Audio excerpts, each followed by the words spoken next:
Lo bueno de pertenecer a un partido coherente, como creo que es el nuestro, es que a veces facilita las cosas, porque yo hace pocas semanas estaba de campaña electoral en la campaña de las elecciones generales. Y al pensar qué decir en este mitin, no he tenido que pensar tanto, porque nosotros podemos seguir diciendo después de las elecciones lo mismo que decíamos antes, cosa que no sucede con el resto de partidos. Yo decía en mis mítines de campaña electoral para las elecciones generales que los dos grandes partidos nos trataban como a niños pequeños, que nos prometían lo que la gente quería oír.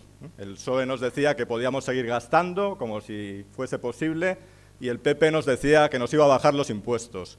Y antes de las elecciones decía a esos auditorios que nos tomaban por menores de edad, que ni una cosa ni otra era posible y que en cuanto pasasen las elecciones el PP, si ganaba como parecía probable, iba a decir que la herencia recibida era muy mala, que no iba a ser posible cumplir lo prometido.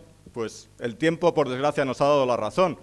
Pero os confieso que yo mismo me he sorprendido. No pensé que el cambio iba a ser tan radical. No pensé que los mismos que iban a bajar los impuestos iban a poner unos impuestos como en Suecia, pero sin las contraprestaciones, eso sí.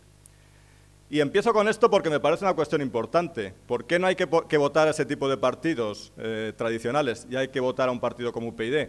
Porque en su caso da igual lo que prometan. Para ello las elecciones son un trámite que hay que pasar cada 4 años y piden a los ciudadanos un cheque en blanco, con promesas de las que no nos podemos fiar que se vayan a cumplir. Y dentro de 4 años volveremos a hablar. Y sin embargo UPyD, en las instituciones en las que está, y ya son bastantes, en la Comunidad de Madrid, en el Parlamento Vasco, ahora en el Parlamento Nacional, con grupo parlamentario propio, en el Parlamento Europeo, creo que hemos sido coherentes y hemos defendido el mismo mensaje en todas partes. En el País Vasco hablamos sobre el cupo vasco, igual que en Madrid, igual que en cualquier zona de España. Me parece importante la credibilidad y nosotros hasta ahora hemos predicado con el ejemplo y pensamos seguir haciéndolo. Eso creo que es un rasgo distintivo de nuestro partido muy importante, que hay que poner en valor, como está de moda decir ahora. Bueno, yo soy economista, soy el responsable de economía del partido y también el portavoz en las comisiones económicas que hay en el Congreso.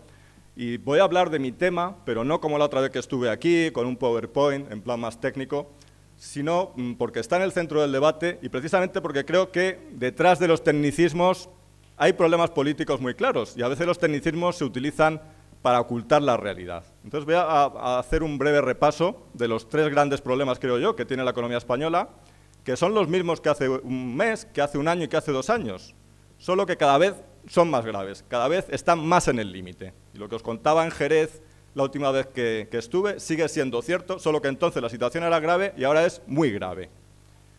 Y voy a intentar demostrar que detrás de esos graves problemas no están los marcianos. Hay responsables concretos en los 2 grandes partidos que nos han gobernado en las últimas décadas. ¿Cuáles son estos grandes problemas? Bueno, tal vez el más acuciante ahora mismo sea el de la situación de las cuentas públicas. Y esto se cuenta en términos técnicos. Queríamos un déficit del 6% del PIB, ha sido del 8% del PIB, la deuda está en el 70%, pero detrás de esos tecnicismos hay una situación dramática, porque si el Banco Central Europeo no hubiese intervenido, nuestra deuda habría colapsado ya. Estamos, en ese sentido, rescatados, aunque sea de manera encubierta. Y hay una situación todavía más dramática en el ámbito que nos ocupa, en las comunidades autónomas. Si leéis los periódicos estos días, uno se ha acostumbrado ya por la simple repetición, pero tiene la sensación de estar leyendo cosas que antes atribuiríamos a otras latitudes. Las comunidades autónomas deben 35.000 millones de euros de facturas impagadas. Pagan con 2 años de retraso, 2 años. Hay miles de empresas que han quebrado porque sus gobernantes no les pagan las facturas. Hay comunidades, en Valencia, hace unos días, que los niños van al colegio con mantas porque por falta de pago no funciona la calefacción. ¿Os parece normal esto en un país de la Unión Europea? Es una situación límite. ¿Y cómo hemos llegado a esta situación? ¿Por la crisis? Bueno, la crisis indudablemente tiene que ver, ha provocado una caída de la recaudación, pero no creo que sea la crisis la responsable de los gastos faraónicos, surrealistas, superfluos, que vemos también a menudo en los periódicos. ¿Es por culpa de la crisis que se han hecho aeropuertos que no tienen pasajeros? ¿Es por culpa de la crisis que se han hecho vías de tren que no tienen pasajeros?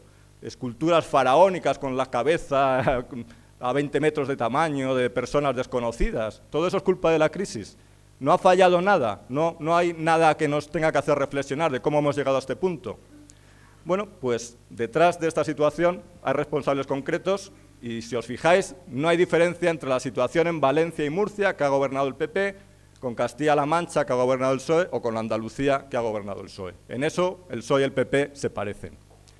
¿Y qué está haciendo el PP en sus primeras medidas? Pues, para empezar, rescatar a las comunidades.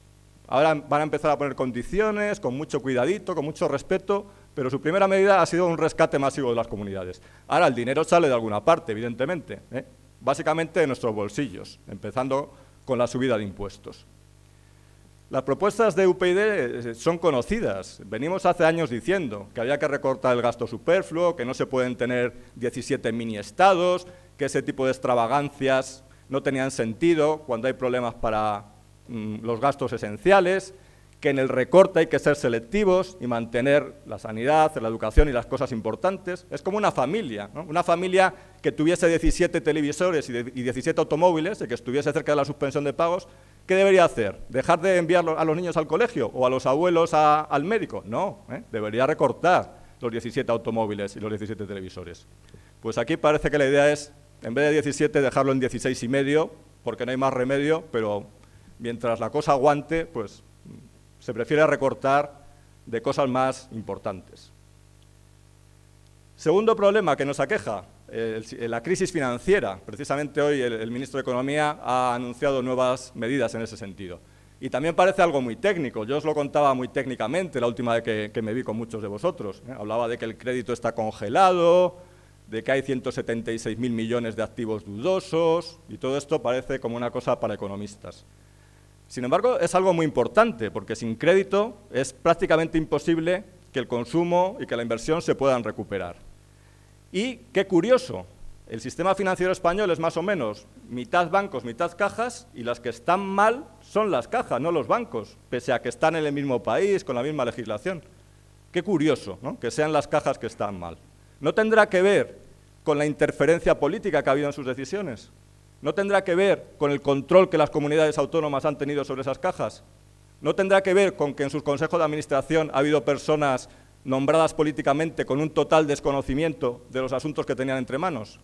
Pues parece que algo ha tenido que ver cuando uno sigue leyendo los periódicos y ve el tipo de préstamos que se han dado a proyectos turísticos faraónicos que promovía la comunidad, a grupos empresariales regionales que estaban ligados al poder autonómico. Ese tipo de préstamos no se daban con criterios técnicos, desde luego, sino con otro tipo de criterios. Y ya el escándalo social es mayúsculo cuando encima las personas responsables de esa situación, en unos casos han salido de las entidades, pero premiados, supuestamente por el esfuerzo de hundir la entidad, ¿no?, con indemnizaciones millonarias, con prejubilaciones millonarias, como premio a los esfuerzos y a los servicios prestados, y otras personas siguen todavía allí. Incluso, os parecerá increíble, pero es cierto, en las fusiones que ha habido, las cajas mantienen sus administraciones y se crea un nuevo consejo de administración del banco común, con lo que los puestos a repartir son incluso más. Y como ya son bancos en vez de cajas, los sueldos se adaptan a la condición de banco, que son algo más altos. Pues nosotros hemos venido hablando de la despolitización, de asumir responsabilidades. No parece que sea algo en lo que el PP y el PSOE se diferencien mucho, y no parece que sea algo en lo que nuestro mensaje se haya quedado anticuado, sinceramente, sino que tiene plena actualidad.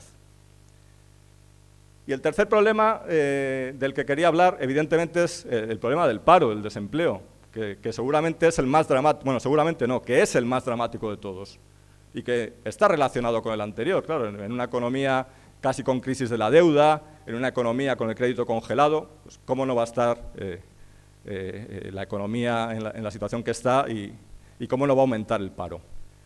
Pero las cifras es que son tan terribles que su mera enumeración nos da una idea de la situación a que hemos llegado. Hace unos días salían los datos de la EPA, que se refieren al último trimestre del 2011. Y más recientemente salían los datos ya del mes de enero. Pues, lo del mes de enero confirma lo de la EPA. Estamos en un país que tiene 5.300.000 parados. Nos parecía imposible llegar a los 4, a los 5. Yo no quiero ser agorero y ojalá esto remonte cuanto antes, pero tened en cuenta que estamos empezando el año y este año puede ser el año probablemente más duro de la crisis, porque va a ser un año de recesión, pero no como el 2009, cuando la gente tenía sus reservas, sus ahorros, cuando había un margen de actuación fiscal, sino que va a ser una caída otra vez con una sociedad ya agotada. Y estamos ya en los 5.300.000 parados. Una tasa de paro del 22%, en Andalucía del 30%. En el conjunto de la zona del euro es el 10%. O sea, en España tenemos el doble de paro que en nuestros socios europeos y en Andalucía el triple. Son cifras que uno no asocia de verdad con un país miembro de la Unión Europea. Y este problema además afecta a los sectores más débiles, con más fuerza, a los jóvenes con un 48% de paro. Yo tengo hijos pequeños, muchos de vosotros también. Estamos acostumbrados a pensar que nuestro país va a seguir progresando casi de manera automática, pero por primera vez, desde las historias que me contaban a mí de niños mis abuelos, las perspectivas son no de mejorar, sino de intentar evitar que el empeoramiento sea muy grande. Y hay jóvenes que tienen que irse al extranjero a abrirse camino. 300.000 personas han abandonado nuestro país. Son situaciones como para reaccionar. Nosotros también hace tiempo que venimos señalando la necesidad de cambiar la legislación laboral, cómo el que el mercado esté dualizado y los contratos sean solo temporales tiene que ver con esto, porque el 93% de los nuevos contratos son temporales, se crea mucho empleo de mala calidad cuando la economía crece y se destruye masivamente cuando la economía tiene problemas. Y nosotros proponemos un contrato único indefinido, es decir, unificar los contratos, pero haciendo todos indefinidos. ¿Eso es imposible en crisis? No. Si se pone una indemnización inicial parecida a la de los temporales, ligeramente por encima, que luego va aumentando progresivamente. Con lo que los trabajadores empezarían como un temporal de ahora y al paso de los años, a los 6, 7 años, estarían en una situación como el indefinido de ahora. Eso da más protección social que lo que hay ahora, que es un contrato de 3 meses, el paro, un contrato de 6 meses, el paro, porque los empresarios, cuando tienen que dar ese salto de temporal a indefinido, prefieren no seguir contando con el trabajador. Como veis, nuestras propuestas históricas son de bastante sentido común y el tiempo, por desgracia, nos viene dando la razón. Yo creo que tenemos que seguir en nuestra línea, de seguir defendiendo estas cuestiones de sentido común, y estas recetas siguen siendo las que nuestro país necesita, solo que cuanto más tarden en adoptarse, pues más grave será la situación a la que tengan que hacerse frente. Y para eso necesitamos vuestra ayuda, ¿no? Nosotros somos un partido que hace campaña como en los tiempos antiguos, por las plazas, boca a boca, y ha funcionado en las elecciones generales, y funcionó aquí, donde sacamos un resultado increíble para los medios con que habíamos contado. Yo estoy convencido de que podemos tener un resultado todavía mejor, pero para eso necesitamos que todos seamos un altavoz de nuestras medidas en nuestro entorno más cercano, con nuestra familia, con nuestros amigos, y os convoco a esa tarea porque merece la pena.